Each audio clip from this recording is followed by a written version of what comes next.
जिस वक्त करबला के मैदान में हजरत अली असगर की उम्र 6 महीने की है, उनको गोद में लेकर के हुसैन जब यजीदियों के सामने गए थे और यजीदियों ने जब तीर चलाया था तो हजरत इमाम अली असगर आखिरी हिचकी लेकर के खामोश हो गए थे।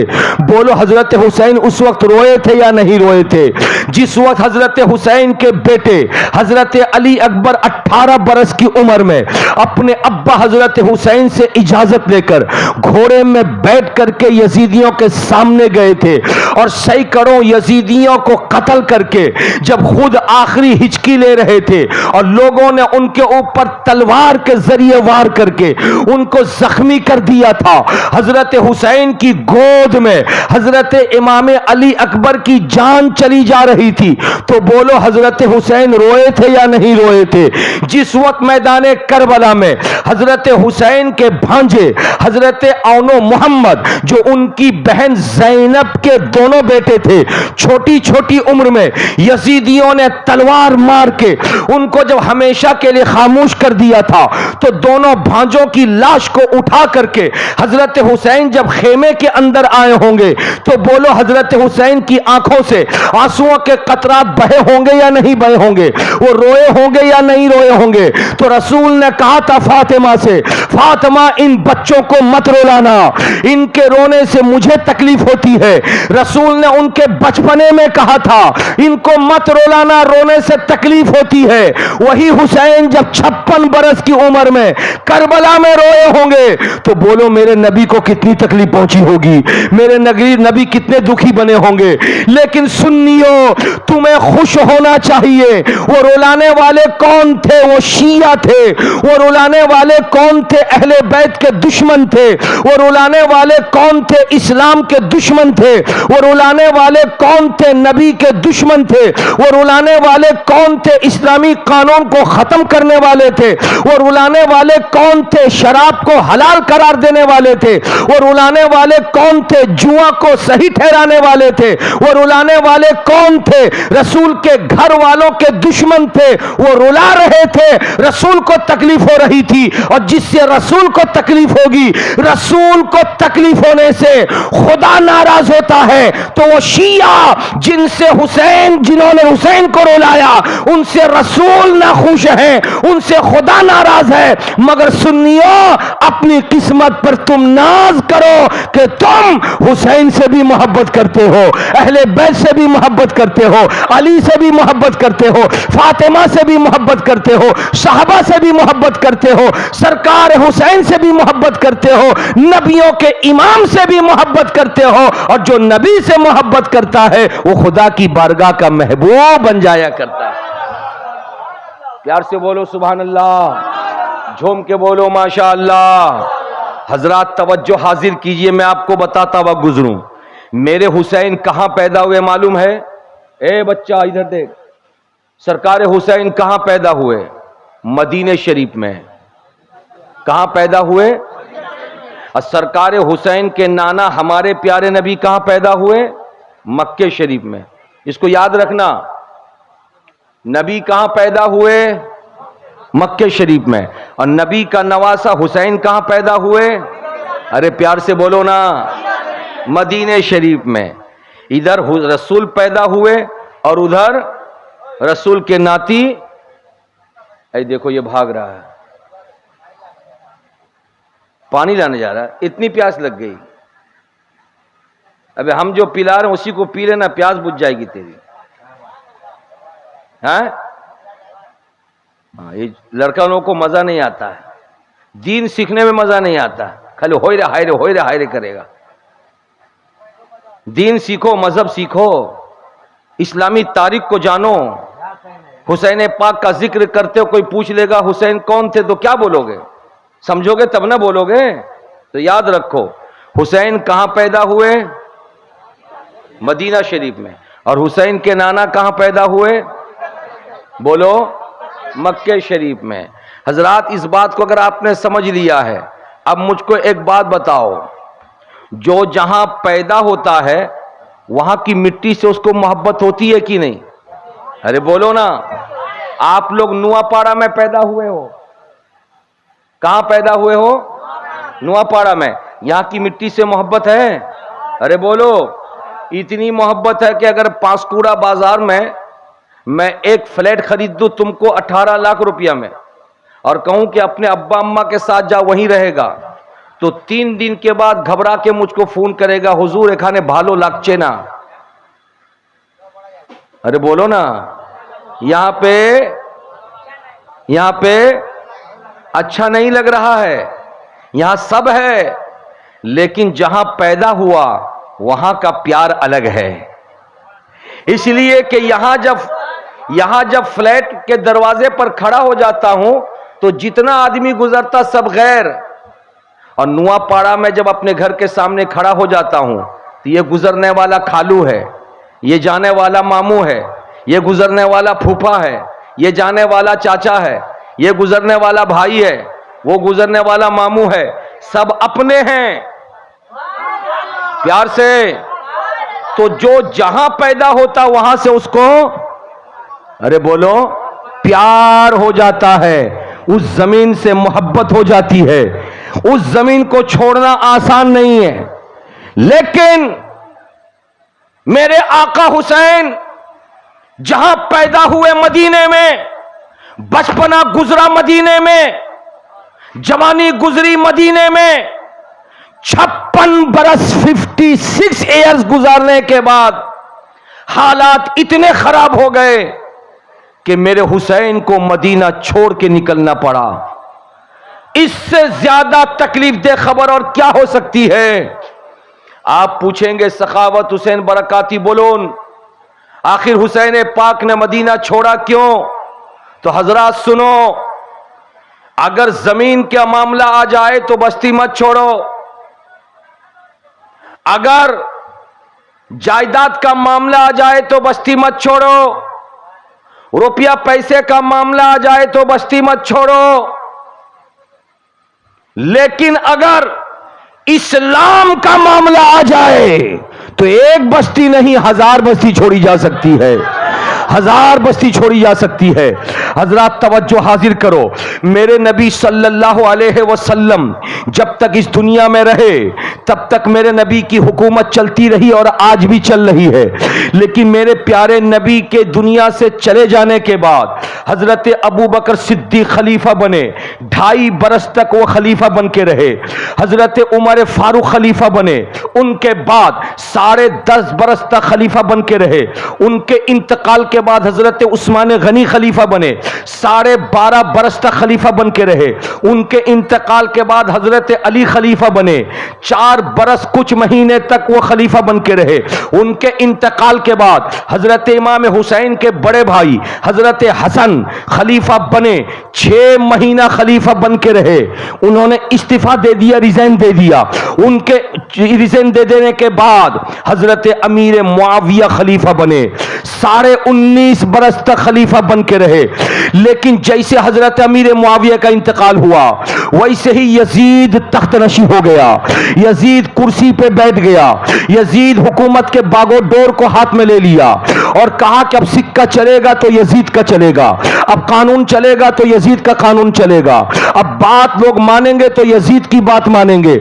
हजरात हुसैन जानते थे कि यजीद नापाक है, यजीद शराबी है, यजीद जुआरी है, यजीद केमारबाज है, यजीद सट्टाबाज है, यजीद हलाल को हराम और हराम को हलाल कहता है, यजीद जायज को नाजायज और नाजायज को जायज कहता है। लेकिन जैसे यजीद बैठ गया और बैठने के बाद हर इलाके के गवर्नर के पास खबर भेजा कि अपने अपने इलाके में लोगों को इकट्ठा करके कहो कि मेरे मुरीद बन जाएं, मेरे कानून को फॉलो करें। वैसे ही मदीने का जो गवर्नर था उस गवर्नर के पास जैसे खबर भेजी गई तो गवर्नर ने हजरत हुसैन को बुलाया और बुला करके कहा, हुसैन यजीद की बैअत कबूल कर लो, अपना हाथ यजीद के हाथ में दे दो, यजीद के हां में हां मिला दो। तो हुसैन सोचने लगे ये इस्लाम किसी के बाप का लाया हुआ नहीं कानून है, ये मेरे नाना का लाया हुआ कानून है। मेरे नाना ने जिसको हलाल कह दिया है वो कयामत तक हलाल है, जिसको हराम कर दिया है वो कयामत तक हराम है, जिसको जायज कहा है वो कयामत तक जायज है, जिसको नाजायज कहा है वो कयामत तक नाजायज है। शराब हराम है तो कयामत तक हराम है, जुआ हराम है तो कयामत तक हराम है। लेकिन ये तो यजीद है, यजीद जो मेरे नाना के हराम को हलाल कहता है, मेरे नाना के हलाल को हराम कहता है। मैं अगर उसके हाथ पर हाथ देकर उसके हां में हां मिला दूंगा तो आज पूरी दुनिया में नाना तो नहीं है, नाना की जगह पे मैं हूं। दुनिया वाले मुझे देखते हैं, अगर मैं ही उसके हाथ में हाथ दे दूंगा तो ये कलमा पढ़ने वाले मुसलमान जो कयामत तक आएंगे वो कहेंगे जब हुसैन हाथ दे दिया है तो हमको भी हाथ दे देना चाहिए। तो सब लोग मेरे नाना का कलमा पढ़ के भी दोज़खी बन जाएंगे। इसलिए जरूरत पड़ेगी मैं मदीना छोड़ दूंगा मगर यजीद के हां में हां नहीं मिलाऊंगा। प्यार से बोलिए, कथाटा बुझते पारछेन? अरे बोलो, समझ लिया आपने? अब हजरत हुसैन छोड़ रहे हैं मदीना। बोलिए ना, प्यार से बोलिए, मदीना छोड़ रहे हैं और वो मदीना उनके पैदाइश की जगह है। अरे बोलिए ना, वो मदीना पैदाइश की जगह है। और उस मदीने में कौन रहता? उनकी अम्मा रहती थी, उनके अब्बा रहते थे। और अम्मा अब्बा को किसने बसाया था? नबी ने बसाया था। गोया के मेरे नबी ने मक्का में पैदा होकर मदीने को आबाद किया और मदीने में बेटी फातिमा को रखा और फातिमा के बतन से हसन हुसैन पैदा हुए। गोया के हजरत हुसैन के लिए मदीना ननिहाल है। मदीना क्या है? ननिहाल, नानारबाड़ी। क्या है? अरे बोलो, नानारबाड़ी। मैं आपसे पूछता हूं बच्चों, बताना मुझको, नाना के बाड़ी से मोहब्बत है? अरे बोलो, ये बोलता नहीं। तुमको नाना घर में नहीं बुलाया जाता है, मोहब्बत नहीं नाना के यहां से। यह अजूबा है आठवां जो नाना के घर से मोहब्बत नहीं रखता। वरना हमने तो बच्चों को देखा है, बच्चे को तैयार करो और कहो मेचेदा चलेगा, वह नहीं जाएंगे। पांसकुड़ा चलेगा, नहीं जाएंगे। अबे कलकत्ता चलेगा, नहीं जाएंगे। नाना के यहां चलेगा, बोला हाँ चलेंगे। अरे बोलिए ना जी, है या नहीं ऐसा? नाना के घर से नाती और नतनी को प्यार मिलता है, कहीं जाए या ना जाए, नाना के घर से प्यार मिलता। नाना के यहां, अरे बोलो ना, सबसे ज्यादा लड़का और लड़की तैयार होता तो कहां जाने के लिए? बोलो बोलो, नाना के यहां। नाना के यहां से क्या मिलता है? लेकिन कब तक प्यार मिलता है नाना के यहां से, मालूम है? बताऊं आपको, नाना के यहां प्यार कब तक? जब तक नाना नानी जिंदा है तब तक। अरे बोलिए ना, और नाना नानी जैसे मरे, बोलिए, अब खत्म पूरा नहीं होता है। 40% और 60%। 40% मामू नेगलेक्ट करते हैं, 40% मामू, अरे बोलिए, नेगलेक्ट करते हैं। लेकिन 60% मामू अभी भी प्यार देते हैं। बहन आती है तो वेलकम करते हैं, भांजा भांजी आते हैं तो प्यार देते हैं। लेकिन वो 60% मामू कब तक प्यार देते हैं मालूम है? अरे बोलिए, वो 60% मामू कब तक प्यार देते हैं मालूम है? नहीं, जब तक बहन ने हिस्सा नहीं मांगा तब तक। जिस दिन बहन ने भाई से कहा कि मेरे अब्बा अम्मा के प्रॉपर्टी से हिस्सा दो, तो वो 60% मामू भी कहते हैं इस दरवाजे में कभी मत आना, यहां से जा। हजरात, आज आप में, हम में बहुत लोग ऐसे हैं जो बहनों के हिस्से को मार के खा रहे हैं, फिर अल्लाह से दुआ करते या अल्लाह गुनाह बख्श दे, या अल्लाह खता माफ कर दे। बहन को प्यार तब तक देते हैं जब तक वो हिस्सा नहीं मांगी है, और सोचते हैं कि बहन की शादी में 3 लाख रुपया खर्चा कर दिया था, वो तो जायदाद का हिस्सा हो गया। इस्लाम का कानून सुन लो, ये बद मजहबों का काफिरों का तरीका है कि बहन बेटी की शादी में जितना देना हो दे दो, वो एक मर्तबा लेके चली जाएगी, दोबारा उसका हिस्सा माँ बाप के जमीन जायदाद पे नहीं रहेगा।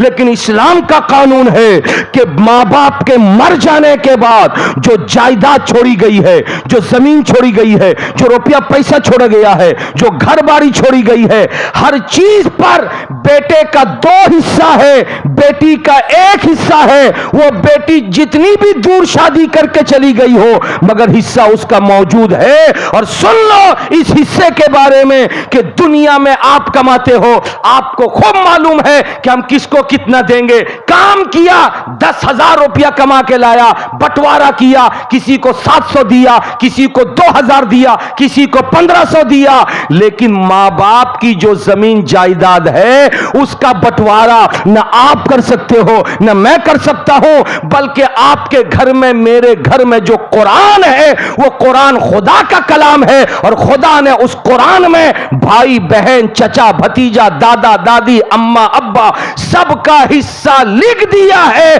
बाप मां के मरने के बाद कुरान उठाओ, जिसका जितना हिस्सा उसको अता कर दो। अरे बोलो ना भाई, प्यार से बोलो। इसलिए माँ बाप जो कुछ छोड़ के जाएं, भाई होने के नाते बहनों को महरूम मत करना।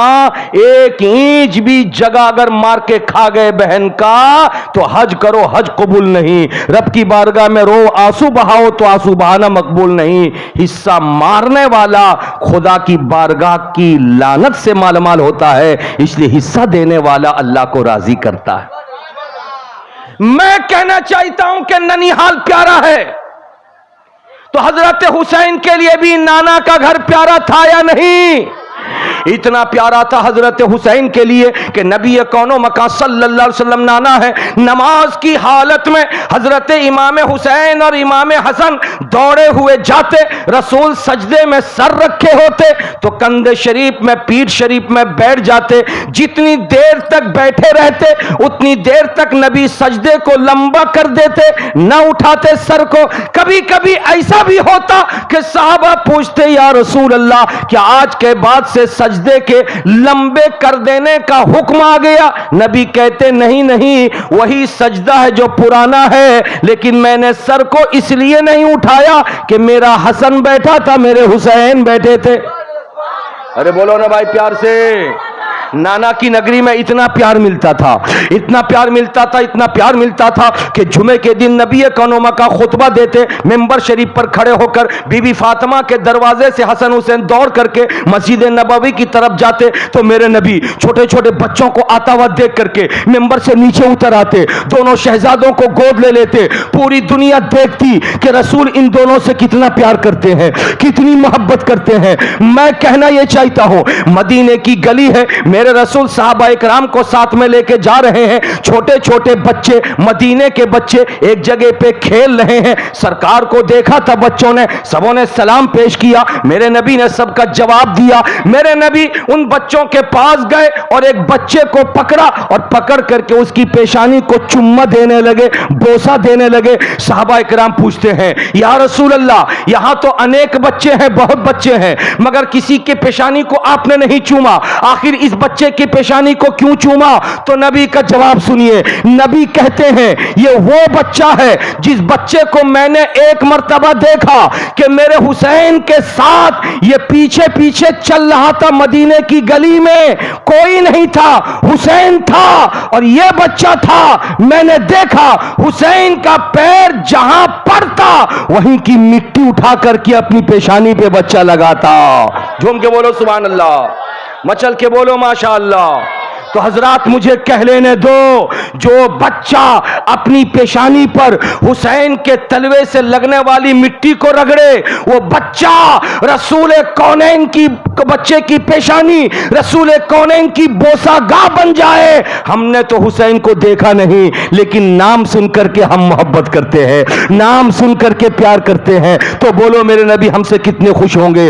वो हुसैन आज मदीना छोड़ करके मक्कातुल मुकर्रमा जा रहे हैं। अल्लाह अल्लाह। जब मक्के में पहुंचे थे, तवज्जो के साथ सुनिए, जब मक्के में पहुंचे थे तो मक्के वालों ने पूछा था, हुसैन ये बताइए कहां जाने का इरादा है? तो मेरे आका हुसैन कहते हैं मैं कूफा जाने वाला हूं। हजरत हुसैन के जवाब को सुन करके मक्के के मुसलमान कहते, हुसैन आप कूफा मत जाइए। कहा क्यों? कहा कूफा के लोग बड़े गद्दार होते हैं, वफादार नहीं होते हैं, वो कहते कुछ हैं करते कुछ हैं। हमें लगता है आप जाएंगे लेकिन आपके साथ उनका सलूक अच्छा नहीं होगा, आपके साथ उनका तौर तरीका अच्छा नहीं होगा, इसलिए आप न जाएं। सरकार हुसैन क्या करते हैं? उनके जवाब में एक थैला खोलते हैं और थैले के अंदर जितनी चिट्ठियां थी सारी चिट्ठियों को डाल देते हैं और डाल करके कहते हैं, ऐ मक्के वालों इन चिट्ठियों को खोल के पढ़ो। जब चिट्ठियों को खोल करके पढ़ा था तो चिट्ठियों में किसी चिट्ठी में 10 आदमी दस्तखत किए थे, किसी में 15 लोग दस्तखत किए थे, किसी में 30 लोग दस्तखत किए थे और सब में यही लिखा था, ऐ हुसैन यजीद जैसा जालिमो जाबिर शराबी बादशाह बन गया है और पीर बन के हमें कहता मुरीद हो के हाथ में हाथ दे दो, हम किसी शराबी के हाथ में हाथ नहीं देंगे। तुम रसूल के नवासे हो, मदीने में आ जाओ, यहां गद्दी पे बैठ जाओ, पूरा कूफा आपके हाथ में हाथ दे करके बयात कर लेगा। मेरे हुसैन कहते हैं कि अगर इन चिट्ठियों में लिखी हुई बातों को पढ़ के अगर मैं न जाऊं और ये कूफा वाले अगर गुमराह हो गए तो कल मैदान महशर में खुदा पूछेगा कि बोलो तुम लोग शराबी को पीर क्यों बनाए, जुआरी को पीर क्यों बनाए, बेनमाजी को पीर क्यों बनाए, शरीयत के खिलाफ काम करने वाले के हां में हां क्यों मिलाया? तो उनका जवाब क्या होगा? इसलिए मक्के वालों मुझे जाने दो। तो मक्के वालों ने मीटिंग किया और मीटिंग करके जो फैसला किया, फैसला सुनिए। फैसला यह किया कि हजरत हुसैन आप मत जाइए, पहले अपना असिस्टेंट अपना नायब बना करके किसी को भेजिए, वो जाके वहां के हालात को देखेगा और देख करके आपको चिट्ठी लिखेगा, वहां के हालात जैसे होंगे आप पढ़ेंगे, पढ़ने के बाद वैसा कदम उठाएंगे। चुनांचा फैसला यह हुआ, हजरत मुस्लिम इब्ने अकील जो हजरत इमाम हुसैन के चचाजाद भाई थे उनका इंतखाब हुआ कि उनको भेजा जाए और वो कूफा में जाकर के हालात का जायजा लें, फिर हमें खबर दे। चुनांचा हजरत इमाम मुस्लिम इब्ने अकील जब कूफा से निकले थे, जब मक्के से निकले थे कूफा जाने के लिए, तो जिस दिन कूफा पहुंचे उस दिन कूफा के लोगों ने आपका वेलकम किया, आपका इस्तकबाल किया, आपके लिए नारा लगाया। हजरत मुस्लिम इब्ने अकील सीधे जामे मस्जिद पहुंचे, मगरिब का वक्त था, 40,000 लोग नमाज मगरिब पढ़ने के लिए आपके पीछे आ गए और सारे लोगों ने नमाज के बाद आपके हाथ पर हाथ दे करके ऐलान किया, ऐ इमाम मुस्लिम आप आ गए हैं सच्चे नायब और असिस्टेंट बन करके इमाम हुसैन के। हम इमाम हुसैन के नाम पर आपके हाथ में हाथ देते हैं, हम यजीद की बैअत को तस्लीम नहीं करेंगे, कबूल नहीं करेंगे। आप हमारे पीर हैं, शरीयत आपके घर की है, कानून आपके घर का है, हम सब आपके मुरीद हैं। हजरत इमाम मुस्लिम खुश हो गए और खुश होकर के लेटर लिखा, लिख करके एक आदमी को मक्का भेज दिया, भैया हुसैन मक्के के हालात अच्छे हैं, यहां सारे लोग आपका नाम ले रहे हैं, सब आपके नाम पर मेरे हाथ में बैअत कर लिए हैं, लिहाजा आप मक्का छोड़ करके कूफा आ जाइए। वो बंदा लेटर लेकर के मक्का निकला, अभी मक्का वो पहुंचा था कि उधर यजीद को खबर हो गई, जो यजीद दमिश्क में रहता था उसने कूफा के गवर्नर के पास खबर भेजा, ऐ गवर्नर कूफा बहुत आसानी के साथ तुम्हारी बस्ती में तुम्हारे इलाके में मुस्लिम दाखिल हो गए हैं, तुम सख्ती नहीं कर सके, तुम अपने ओहदे से बरतरफ हो जाओ, हट जाओ, मैं दूसरे को गवर्नर बना के भेज रहा हूं। चुनांचा उसने इब्ने जियाद नाम का एक नाहंजार इंसान जो दुश्मने अहले बैत था, दुश्मने हुसैन था, उसको भेजा और कहा कि जाना गवर्नर हाउस में दाखिल होकर के तुम गवर्नर के हाथ से चाबी ले लेना, खुद गवर्नर बन के इमाम मुस्लिम पर सख्ती करना। हजरात वो बंदा रात के अंधेरे में दाखिल हुआ, गवर्नर हाउस के अंदर चला गया और जाकर के इलाके के लोगों को बुलाया और बुला करके लोगों से कहा, ऐ लोगों, मैंने सुना है कि मुस्लिम इब्ने अकील तुम्हारी बस्ती में आए हैं। लोगों ने कहा, हाँ हाँ आए हैं। उसने कहा कि मैं उनके बारे में एक ऐलान करना चाहता हूं, जिसके घर में उस मुस्लिम इब्ने अकील हैं वो अपने घर से उनको निकाल दे, और अगर नहीं निकाल सकता तो मुझको खबर दे, मैं अपनी फौज को भेज करके वहां से उनको निकाल लूंगा। लेकिन कोई कूफा में उनके हाँ में हाँ नहीं मिलाएगा, उनके पीछे नमाज नहीं पढ़ेगा, उनकी दोस्ती का इजहार नहीं करेगा। अगर मालूम हो गया कि कोई उनके हाँ में हाँ मिलाता है तो मैं उसको कत्ल कर दूंगा। ये कूफा वाले डरपोक लोग थे, ये डर गए, सहम गए। ऐसे आलम में उसने क्या किया, जितने लोग रुपया पैसे वाले अमीर अमीर अंदर थे सबको अंदर रख के दरवाजा बंद कर दिया और उन सबको छत के ऊपर ले जाकर के कहा, अपने अपने घर वालों को ऐलान करके कहो, अपने अपनी बस्ती के लोगों से कहो, अपने अपने खानदान वालों से कहो कि मुस्लिम को निकाल दे। वो सब जान के डर से छत के ऊपर जाके ऐलान करने लगे। अब हजरत इमाम मुस्लिम को घर में कोई रखने को तैयार नहीं। ऐसे आलम में इमाम मुस्लिम इब्ने अकील नमाज पढ़ने के लिए मस्जिद जाते हैं, 2 4 5 लोग उनके पीछे नमाज पढ़ते हैं। लेकिन जैसे इमाम मुस्लिम सलाम फेरते हैं तो क्या देखते हैं कि अब वो सारे के सारे लोग पीछे से गायब हैं, अकेले हैं। अब मस्जिद से निकल करके बस्ती में आप घूम रहे हैं, सारे लोगों का दरवाजा बंद है, किसी का दरवाजा खुला नहीं है। रहे तो किसके यहां रहे, ठहरे तो किसके यहां ठहरे, भूख भी है, प्यास भी है। हजरात, करबला आप सुनना चाहते हो हजरत हुसैन की शहादत को, लेकिन करबला से पहले आओ कूफा की धरती पर किस कदर जुल्म हुआ है रसूल के घर वालों पर, जरा उसको सुनते हुए चलो। इमाम मुस्लिम को अब कोई अपने घर में ठहराने वाला नहीं, सारे लोगों के दरवाजे बंद हैं, बत्तियां गुल हैं, चराग बुझे हुए हैं। इमाम मुस्लिम निकलते हैं मस्जिद से, रात भर बस्ती में घूमते हैं, सबका दरवाजा बंद है, लेकिन एक दरवाजा खुला हुआ है। उस दरवाजे के चौखट पे एक चराग जल रहा है, टिमटिमाती रोशनी नजर आ रही है। हजरत इमाम मुस्लिम उस दरवाजे पर पहुंचते हैं और पहुंच करके कहते हैं, ए ज़ईफा, अगर तेरे घर में पीने का पानी हो तो मुझको पिला दे। वो ज़ईफा घर के अंदर जाती है और एक गिलास पानी ला करके आपको देती है। आप पानी पी करके बर्तन रख के वहीं बैठे रहते हैं। वो ज़ईफा कहती है, ए जाने वाले रास्ते के मुसाफिर, पानी पी लिया, अब जाओ जाओ यहां से। क्या तुम्हारा कोई ठिकाना नहीं है, क्या तुम्हारा कोई घर नहीं है? इमाम मुस्लिम बोल पड़े, मैं तो रास्ते का मुसाफिर हूं, यहां मेरा कौन है, कोई मेरा ठिकाना नहीं है। उस बुढ़िया के कान खड़े हो गए, पूछने लगी, तुम कौन हो, तुम्हारा घर यहां नहीं है, कहां से आए हो? इमाम मुस्लिम ने कहा, मैं मदीने का रहने वाला हूं, मैं हजरत हुसैन का नायब हूं, मैं यहां आया था, पूरे कुफा वाले मेरे हाथ में हाथ देकर बैत किए थे, लेकिन आज मेरे लिए दरवाजा बंद हो गया है, अब मैं जाऊं तो कहां जाऊं? इतना सुनना था, वो पाकबाज औरत थी, वो बहुत नेक औरत थी, वो अच्छी औरत थी, रसूल के घर वालों से मोहब्बत करती थी, नमाज की पाबंदी करती थी, कुरान की तिलावत करती थी, फातिमातुज़ ज़हरा से मोहब्बत रखती थी, उनकी कनीज थी। उसने जब सुना कि यही इमाम मुस्लिम है तो खुदा की बारगाह में हाथ उठा दिया और अर्ज किया, परवरदिगार, मैं नमाज भी पढ़ती हूं, कुरान भी पढ़ती हूं, लेकिन दिल में तमन्ना थी कि किसी दिन तेरे नबी के घर वालों की खिदमत का मौका मिल जाए। आज वो मौका तूने दे दिया है कि हुसैन के सच्चे नायब की मैं खिदमत कर रही हूं। चुनांचा घर के अंदर गई और जाकर के बिस्तर बिछाया और उसमें हजरत इमाम मुस्लिम को लेटा दिया। हजरत इमाम मुस्लिम लेट गए, सो गए। रात गुजरती रही, उस औरत का बेटा घूमते फिरते वापस आया और जब आया तो मां को बार बार उस कमरे में जाते आते देख करके वो ताड़ गया।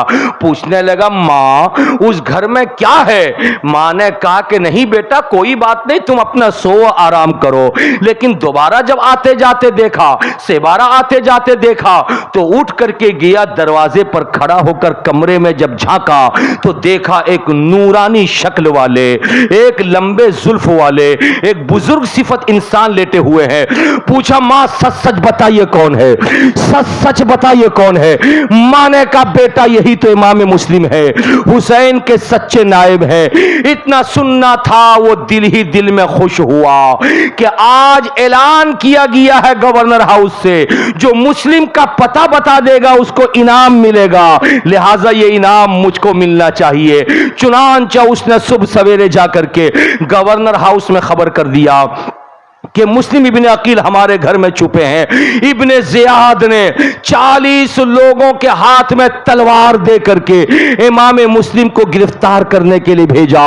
इमाम मुस्लिम जिस घर में ठहरे थे उस घर का मुहासरा कर लिया उन तमाम फौजियों ने, और इमाम मुस्लिम को उठा के ले जाने की कोशिश किया। मगर याद रखो, बुज़दिलाना अंदाज जिसका होता है वो सिलेंडर हो जाता है, और जो बहादुर होता है वो कभी सिलेंडर नहीं होता है। इमाम मुस्लिम ने जब समझ लिया कि मुझे गिरफ्तार करने आए हैं, तो आपने तलवार उठाई और उठा करके उनके खिलाफ लड़ना शुरू किया। तारीख बताती है कि 40 लोगों पर अकेले इमाम मुस्लिम ऐसे भारी पड़ गए कि अगर घर के अंदर है तलवार उठा करके, वो बाहर भागते नजर आ रहे हैं 40, और अगर बाहर आकर के तलवार चला रहे हैं तो वो छत के ऊपर भाग रहे हैं, और जब छत के ऊपर भाग रहे हैं तलवार से काम नहीं चल रहा है तो छत के ऊपर से ईंट फेंक रहे हैं, पत्थर फेंक रहे हैं। इमाम मुस्लिम अकेले उन 40 से लड़ते लड़ते जख्मी हो गए। एक दीवार पे टेक लगा के अब खड़े हो गए। मोहम्मद इब्ने असअस नाम का, अब्दुर्रहमान बिन मोहम्मद बिन असअस नाम का एक बंदा आगे बढ़ा और बढ़ करके कहता, मुस्लिम सरेंडर हो जाओ, हम अमान देते हैं, हम अमान देते हैं, हम वादा करते हैं तुम्हारे साथ अच्छा सलूक होगा, बुरा नहीं होगा। इमाम मुस्लिम खड़े हो गए और जैसे अमान अमान अमान माना, अमान अमान कहता रहा, इमाम मुस्लिम ने तलवार को नीचे कर दिया। उन कमबख्तों ने तलवार उनके हाथ से छीन लिया और छीन करके उनको उठाया और उठा करके गवर्नर हाउस पहुंचाया। हजरात तवज्जो हाजिर कीजिए, गवर्नर हाउस के कुर्सी पर इब्ने जियाद बैठा हुआ है। इमाम मुस्लिम पहुंचे और पहुंचने के बाद उन्होंने सलाम नहीं किया। उस गवर्नर को तकलीफ हुई और कहा कि नबी के घराने के हो, तुमने सलाम नहीं सीखा। इमाम मुस्लिम का प्यारा जवाब सुनिए, इरशाद फरमाते हैं, ए गवर्नर, मैंने सुना है कि तू अहले बैत के खून का प्यासा है, अगर तू मुझको कत्ल करवाना चाहता है तो कभी तुझ पर सलाम नहीं, और अगर तू मुझको कत्ल करना नहीं चाहता है तो तुझ पर हजारों सलाम है। लेकिन नादान था, उसका तो इरादा यही था कि मैं कत्ल करूंगा। इमाम मुस्लिम खड़े रहे, प्यास का गलबा रहा, सामने सुराही थी, उन्होंने इशारा किया मुझको पानी पिला दो। एक बर्तन से पानी जब उनको दिया गया, मुंह में लेकर के लगाया, होंठ कटे हुए थे, अभी बर्तन को मुंह में लगाया था कि कटे हुए होंठ से खून का फव्वारा निकला, पानी में दाखिल हुआ, पूरा पानी खून खून हो गया। आपने उस बर्तन को छोड़ दिया, दूसरा बर्तन मंगवाया गया, उसको जैसे मुंह में लगाया, फिर खून आकर के बर्तन में मिला, उसको आपने छोड़ दिया। तीसरा बर्तन लिया और जैसे आपने पीने की कोशिश की तो सामने वाले 2 दांत जो टूट चुके थे, लटके हुए थे, वो दोनों दांत उस पानी में आ गए। इमाम मुस्लिम ने बर्तन को रख दिया और रख करके कहा, मेरा मौला यही चाहता है कि मुझको अब दुनिया का पानी नहीं, नाना मुस्तफा हौजे कौसर का जाम लेकर के खड़े हैं। मुस्लिम इब्ने अकील को अब हौजे कौसर का जाम पीना है। उसने कहा था इमाम मुस्लिम से, इब्ने जियाद ने, कि तुमने आकर के यहां पर लोगों के जहन को खराब किया। इमाम मुस्लिम जवाब देते रहे। आखिर में इब्ने जियाद ने फैसला लिया कि लोगों, मुस्लिम इब्ने अकील को छत के ऊपर ले जाओ और लेकर के उस पर तलवार चलाओ, ऐसी तलवार चलाओ कि दुनिया वालों के लिए सबक हो। इमाम मुस्लिम को छत के ऊपर लेकर के जल्लाद ने उस बेदर्दी के साथ कत्ल किया कि इमाम मुस्लिम की रूह तड़प गई। लेकिन कत्ल होने से पहले भी आपको एक बात सता रही थी, कत्ल होने की बात नहीं, मेरी जान चली जाए इसकी तकलीफ नहीं, मैं दुनिया से चला जाऊंगा इसकी तकलीफ नहीं, सिर्फ एक तकलीफ थी कि मैं आज कत्ल हो रहा हूं इन कूफा वालों की गद्दारी से। मैंने हुसैन को आने की खबर दे दिया है। जब ये कूफा वाले मेरे साथ ऐसा सलूक कर रहे हैं तो हुसैन जब पहुंचेंगे तो उनके साथ इनका सलूक कैसा होगा। यही फिक्र बार बार सता रही थी। फिर जल्लाद ने तलवार चलाई और आपकी रूह परवास कर गई, आपकी जान चली गई। इन्ना लिल्लाहि व इन्ना इलैहि राजिऊन। हजरात, आपने देखा करबला से पहले, हुसैन की शहादत से पहले, हुसैन के घराने के शहजादे हजरत इमाम मुस्लिम इब्न अकील की शहादत किस तरह हो रही है। शहादत को सुनने के लिए कलेजा चाहिए, मगर इस जान को इतनी आसानी के साथ किस कदर तकलीफ दे करके उन यजीदियों ने कत्ल किया था। सिर्फ इसलिए कत्ल होने वाले कत्ल होते रहे कि उनके सामने नाना का दीन था, नाना की शरीयत थी, कुरान की अजमत थी, नमाज की बरकतें थी, इस्लामी कानून को बचाना था। गोया के कत्ल हो करके इमाम मुस्लिम इब्न अकील ने दुनिया वालों को बता दिया कि मैं हराम और हलाल, जायज और नाजायज को जो न समझे मैं उसके हां में हां नहीं मिलाता। इसलिए मुसलमानों, तुम भी अपनी जान दे देना, मगर इस्लाम के खिलाफ कानून बने तो उसके हां में हां न मिलाना। टाइम कितना हुआ हजरात मुकर्रम? तवज्जो हाजिर कीजिए और 2-4-5 मिनट बैठ जाइए। कितना हुआ? 3:25 हो रहा है। हजरात 5 मिनट का टाइम देंगे आप? अरे बोलिए, 5 मिनट का टाइम देंगे? मैंने कहा था 3:30 तक तकरीर करूंगा। हजरात आप बैठे हैं, अल्लाह ताला आपके बैठने को कबूल फरमाए।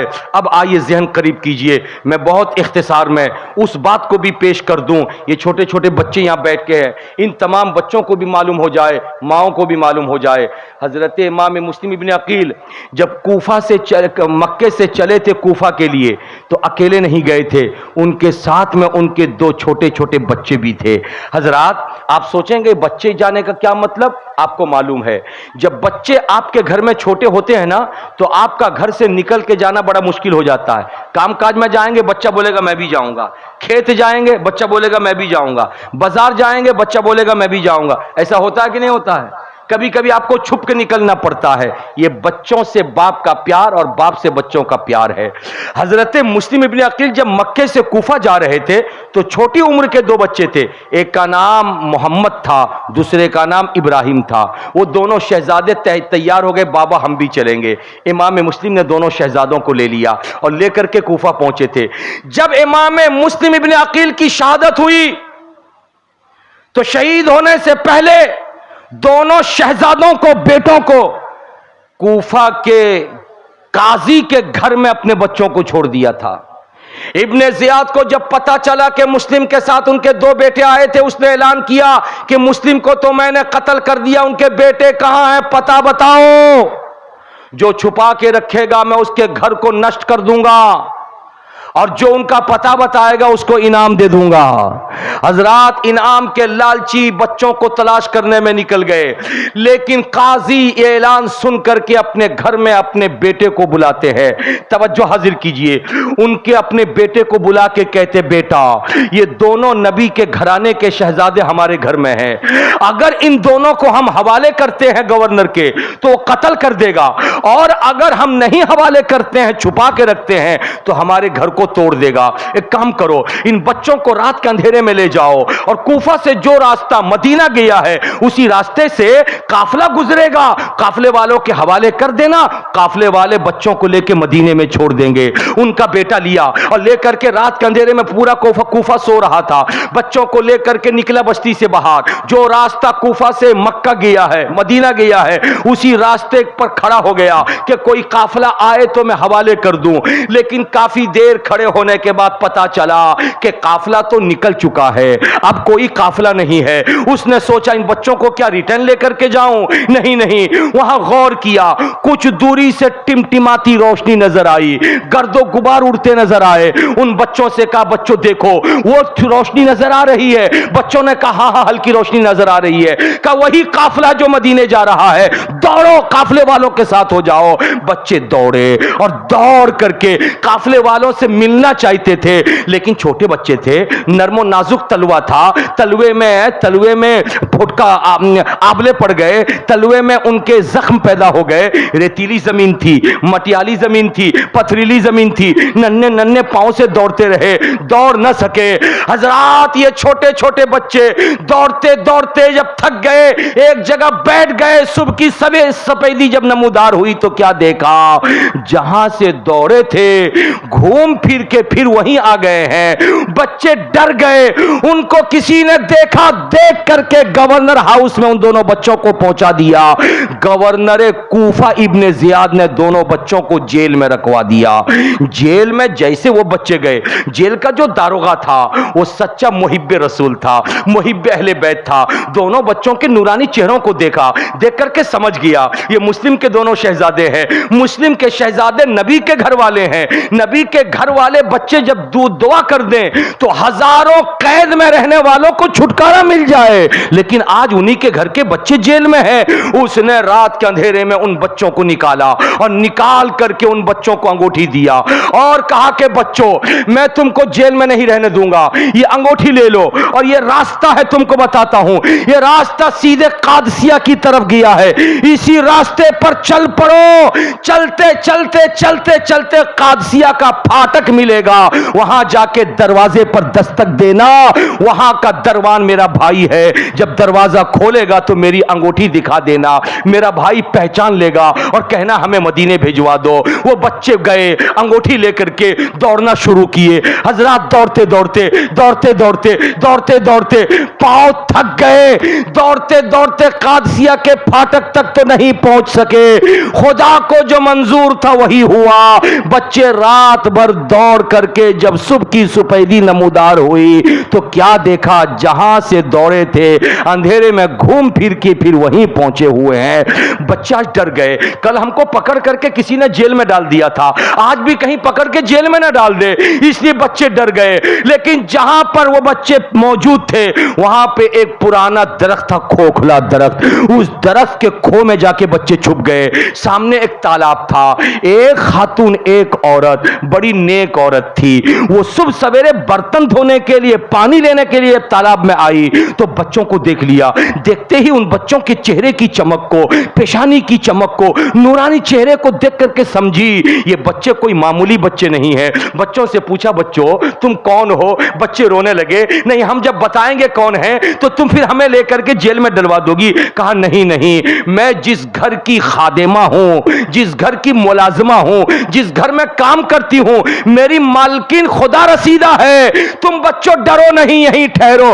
दौड़ी हुई गई और अपनी मालकिन से कहा, मालकिन मैं देखती हूं तू नमाज भी पढ़ती है, कुरान भी पढ़ती है, रसूल कौनैन के घर वालों से सच्ची मोहब्बत भी करती है, आज तेरे लिए बड़ी खुशखबरी लाई हूं। का बोल क्या लाई है? का नबी के घर के दो शहजादों को मैं देख कर आई हूं, मुस्लिम के शहजादे हैं। वो दौड़ी हुई आई, दोनों बच्चों को उठाई, उनके हाथ को चूमा, घर लेकर के उन बच्चों को नहलाया धुलाया, तेल लगा के कंघा किया, कपड़े अच्छे पहनाए और पहना करके अपने घर में उसने खिला पिला के सुलाया। रात हो गई, उसका शौहर देर रात घर में दाखिल हुआ और दाखिल होने के बाद बीवी ने खाना खिला के उसको सुला दिया। इधर बीवी भी सो के है, उधर उसका शौहर भी सो के है, इधर दोनों शहजादे अपने कमरे में सो के हैं, दरवाजा बंद है। अचानक रोने की आवाज आती है। जैसे रोने की आवाज आई उसका शौहर जग गया और जग करके पूछा, बीवी से बच्चों की रोने की आवाज कहां से आ रही है। बीवी समझ गई मेरा शौहर बड़ा जालिम है। उसने बीवी से कहा कि बेशौहर से कहा कि आप सो जाइए, पड़ोस के बच्चे रो रहे होंगे, उस बच्चे की रोने की आवाज पर क्यों गौर कर रहे हैं। शौहर सो गया।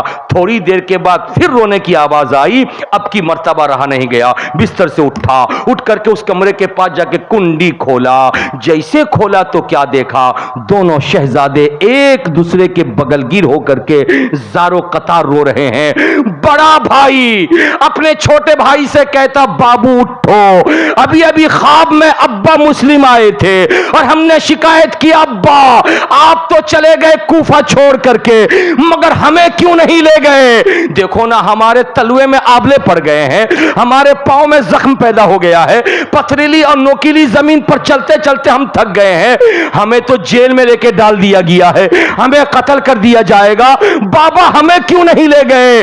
बाबा से जब शिकायत किया तो बाबा ने कहा था बेटा घबराओ नहीं, मैं तो तुमको साथ नहीं लाया, लेकिन अब तुम्हारे आने का वक्त करीब हो गया है।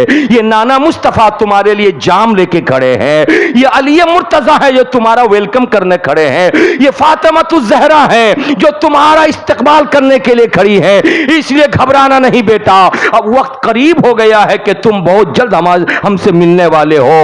उस नादान ने दोनों रोने वाले बच्चों के गले गाल पे अपने नापाक हाथ से तमाचा मारा और मार करके दोनों के लंबे लंबे जुल्फों को पकड़ा और पकड़ के एक दूसरे के जुल्फ पे गिट्टा बांध दिया और बांध करके कहा मेरे ही घर में मुजरिम मौजूद हैं और मैं बाहर तलाश कर रहा हूं, सुबह होने दो मैं गवर्नर से इनाम पाऊंगा।